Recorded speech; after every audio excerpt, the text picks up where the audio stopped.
ఈరోజు అందరూ అనుకుంటున్నటువంటి మాట ఏంటంటే ప్రపంచంలోనే అత్యంత ప్రతిష్టాత్మకమైన టీటీడీ పాలక మండలికి అధ్యక్షుడిగా అవ్వటం బిఆర్ నాయుడు గారు ఆయన చేసుకున్న అదృష్టం. ఆయన చైర్మన్ అవ్వటం కోట్లాది మంది హిందువుల యొక్క దురదృష్టం. ఇలాంటి వ్యక్తి చైర్మన్ గా ఉండటము అన్నది. ఇంకా ప్రజలు అనుకుంటున్నటువంటి మాట, బిఆర్ నాయుడు గారు చైర్మన్ అయిన తర్వాత గుడిలో వేద పఠనం, వేద ఆశీర్వచనం నిరంతరం జరుగుతూ ఉంటాయి. ఈ అదనంగా ఈరోజు కొండకు పోయేటువంటి భక్తులకు గుడి లోపల వేద పఠనం, వేద ఆశీర్వచనం తీసుకోవచ్చు. గుడి బయట టీటీడీ పాలక మండలి అధ్యక్షుడి యొక్క బూతు పంచాంగం కూడా వినవచ్చు. అది బోనస్ వచ్చేటువంటి భక్తులకు అని అందరూ కూడా అనుకుంటున్నటువంటి విషయం. బిఆర్ నాయుడు గారు ఈ చిల్లర చౌకబారు తనం వల్లనే తిరుమల యొక్క పవిత్రత వివాదాస్పదమవుతున్నది. ఆయన ఎంతసేపు మా మీద, జగన్మోహన్ రెడ్డి గారి మీద, సాక్షి మీద, నా మీద మేము రాజకీయం చేస్తున్నాం, వెంకటేశ్వర స్వామి దాడి చేస్తున్నాం అన్నటువంటి పిక్చర్ ఇస్తున్నారు.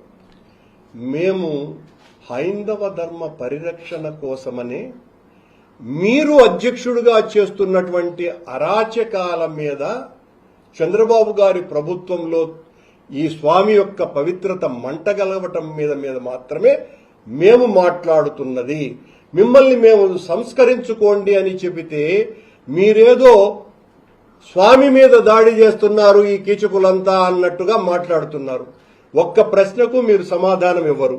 కానీ మీరు మా మీద నిరంతరం వ్యక్తిగత దూషణలకు దిగి, మీకు ఒక ఉదాహరణ కూడా ఏంటంటే, నాయుడు గారు ప్రత్యర్థిగా ఉన్నటువంటి మా మీద మీరు మాట్లాడటం బాగానే ఉన్నది.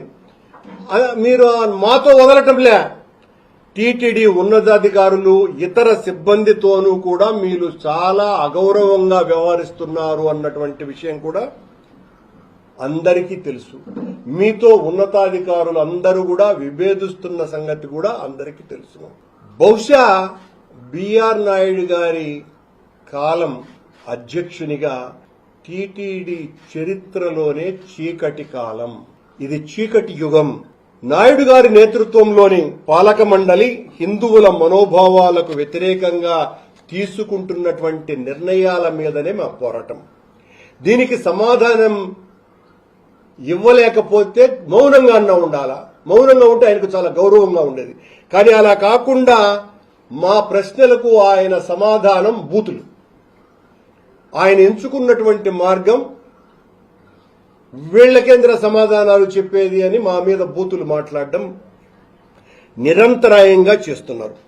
అదృష్టం కొద్దీ వచ్చినటువంటి ఈ పదవిని ఇలా దుర్వినియోగం చేయటం అంటే ముమ్మాటికి ఆయన శ్రీవారికి ద్రోహం చేయటమే. శ్రీవారి సేవ తప్ప ఆ పదవిని అడ్డుపెట్టుకొని రాజకీయాలు చేస్తుండటం వల్లనే టీటీడీ ఈ రోజున ఇంతగా వివాదాస్పదమవుతున్నది. గతంలో ఈ 85 సంవత్సరాల టీటీడీ పాలక మండళ్ల చరిత్రలో ఏ రోజు కానంత వివాదాస్పదం అవ్వటానికి కారణం బిఆర్ నాయుడు గారి యొక్క ప్రవర్తన మాత్రమే. TTD chairman, TV5 channel chairman వేరు అన్నటువంటి విషయాన్ని ఆయన పూర్తిగా మర్చిపోయినారు. టీవీ ఛానల్ అధినేతగా ఆయన ఎంత అశుద్ధపు మాటలు మాట్లాడితే అది ఆయనకు వ్యక్తిగతకు సంబంధించిన మరకవుతుంది, ఆయన ఇష్టం.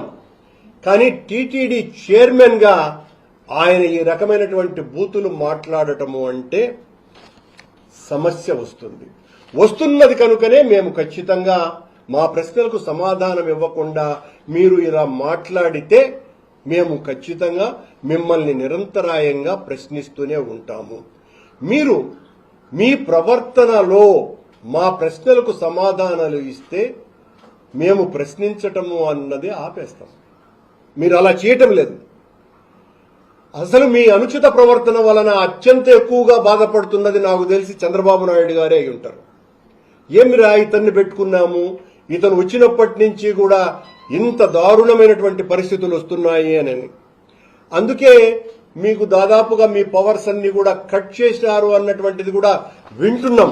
అది ఎంత మేరకు నిజమో మాకు తెలియదు. కానీ మీరు మీ ఛానల్లో నేను అసలు దర్శనాలే ఇవ్వను, టీటీడీ చైర్మన్ ఆఫీసు దర్శనమే ఇవ్వదు, దర్శనాలు ఇవ్వదు, మేము వేల ఇచ్చినామని చెప్తా ఉన్నారు. ఈ సందర్భంగా బిఆర్ నాయుడు గారికి ఒక నేను ప్రశ్న.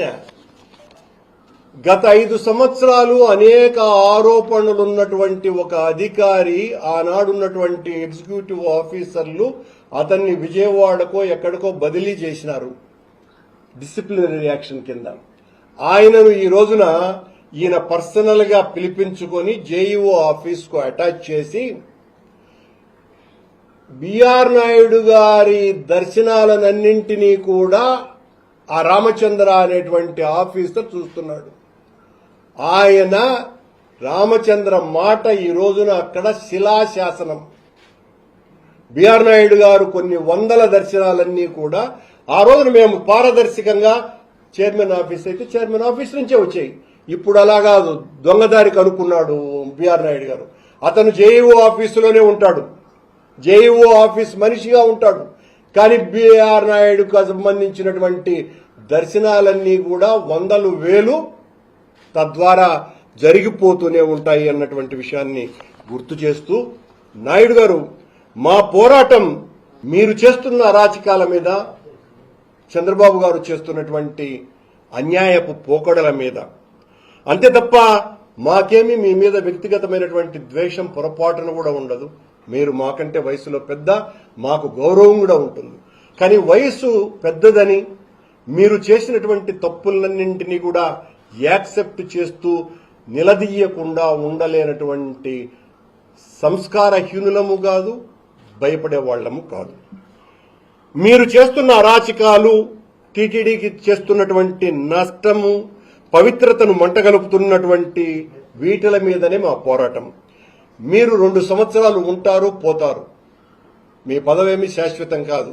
మీరు ఆ 2 సంవత్సరాలైనా ఉంటారన్నంత నమ్మకము కూడా లేనంత స్థాయిలో మీ పాలన సాగుతున్నది. అందరికీ కూడా ముఖ్యమంత్రితో సహా ఏంటిది అని ఈ చిరాకు అన్నటువంటి విషయం అందరికీ తెలుసుననే విషయాన్ని తెలియజేస్తున్నాం. మిమ్మల్ని మాట్లాడితే టీటీడీని విమర్శించినట్టు మాట్లాడుతున్నారు. మీరు తప్పుడు ప్రచారానికి మీరు బ్రాండ్ అంబాసిడర్. నాయుడు గారు, మీ ఛానల్లో మా మీద ఇష్టం వచ్చినట్టుగా అసలు ఇంకా అరే ఇలా కూడా మాట్లాడవచ్చునా, ఇంత గొప్పగా కూడా నీచంగా కూడా వ్యవహరించవచ్చునా అనేంత స్థాయిలో ఎవ్రీడే నాకైతే ఒక 5-6 రోజులు రాయిచ్చినారు పాపం బిఆర్ నాయుడు గారు TV5 ఛానల్ని. నా గురించి తప్ప ఇంకొక వార్తే లేకుండా నాకు అత్యంత కీర్తి ప్రతిష్టలు కల్పించినారు బిఆర్ నాయుడు గారు నన్ను బూతులు తిట్టిస్తూ. గత 7-8 సంవత్సరాలుగా మా నాయకుడు జగన్మోహన్ రెడ్డి గారి మీద దారుణాతి దారుణంగా దాడి చేయటం కారణంగా ఈయన చేసిన పనికి శభాష్ అని మెచ్చి ట్విట్ ప్రోకో పథకం క్రింద బిఆర్ నాయుడు గారికి టీటీడీ చైర్మన్ పదవి ఇచ్చినారు చంద్రబాబు నాయుడు గారు. అంతకంటే ఏం కాదు కదా. ఆయన గారు మమ్మల్ని తిట్టాడు, జగన్మోహన్ రెడ్డి గారిని తిట్టినారు కాబట్టి ఆయనకు పదవి వచ్చింది. రోజు డిబేట్లు పెట్టేది, ఆ డిబేట్లు కూడా వాళ్ళకి కావాల్సిన భజన పరులను పెట్టేది. ఆ భజన పరువులతో మా మీద ఇష్టం వచ్చినట్టుగా మాట్లాడడం. నేను చాలా స్పష్టంగా చెప్పిన, బిఆర్ నాయుడు గారు రోజు నా గురించి మాట్లాడుతున్నారు. నువ్వెంతరా, నీ బతుకు ఎంతరా, నువ్వు ఏం రోడ్లలో ఉండన్నా, తిరుపతి నుంచి తరిమేయాలి రైట్ నా వెధవని, రాసుకెళ్ళని అనేటువంటి.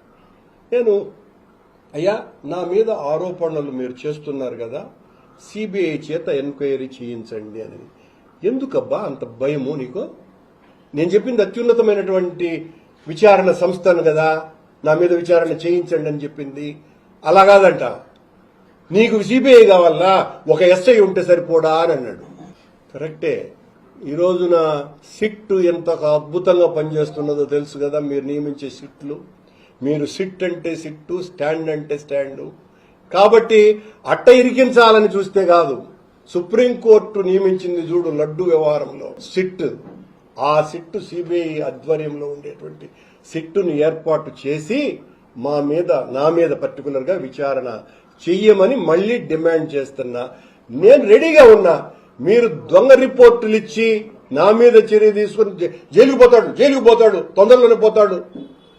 జైలు ఏమన్నా కొత్తనా? నీలాంటి వాళ్లే మమ్మల్ని జైళ్లలో పెట్టేది. నా చిన్నతనంలో 2 సంవత్సరాలు జైల్లో ఉన్నవాడిని నేను. అనేక నిర్బంధాలు చూసిన వాడిని, అనేక ఒత్తిళ్లు చూసిన వాడిని. నీకు దమ్ముంటే, నీకు నిజాయితీ ఉంటే, నీకు సంస్కారం ఉంటే నా మీద సిబిఐ ఎంక్వైరీ వేయించాలా?